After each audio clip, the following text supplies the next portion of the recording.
The shooting is shedding new light and questions on CTE, the brain disease the shooter claimed to have been suffering from. For more on this brain disease, Dr. McKee joins us now. She's the director of the Boston University CTE Center and also a professor of neurology and pathology at BU's medical school. Thank you so much for being here, doctor. You know, much of what people know about CTE is in relation to football and other sports, but how extensive is this disease? Extensive, you mean, by that, do you mean it affects contact sport athletes at all levels of play? It's a common misperception that it's restricted to professional athletes, but it is a disease that can affect amateur athletes, high school level athletes, as well as college. And we've seen it in players as young as 17 and 18. So this is a disease that affects the youth contact sport player and is not restricted to just the professional leagues. Dr. McKee, what are the symptoms? How do you know if you might have it, and how do you treat it? So the most common symptoms of early CTE are inattention, poor judgment, depression. There may be some behavioral changes like increased violence and aggression, and there can be memory lapses and forgetfulness. Those are the early symptoms, but it's a disease that's once triggered, it gets progressively worse as the person ages. And as it becomes worse, it affects more regions of the brain and it results in dementia, profound cognitive loss, and can even result in Parkinsonism. Dr. McKee, police found here in New York a note in the gunman's wallet, and in it, he expressed his frustration with the NFL's handling of CTE.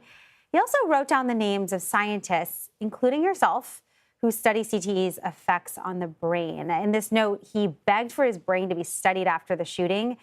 To your knowledge, did the suspect attempt to reach out to you at any point or your colleagues in any way? I'm not aware of any communication between the individual and myself. He may have reached out to others, but I'm not aware of any that came to me. And Dr. McKee, given everything that has happened over the past 24, 48 hours, I'm curious to know, CTE now coming back into the spotlight, what should people take away and remember about CTE right now?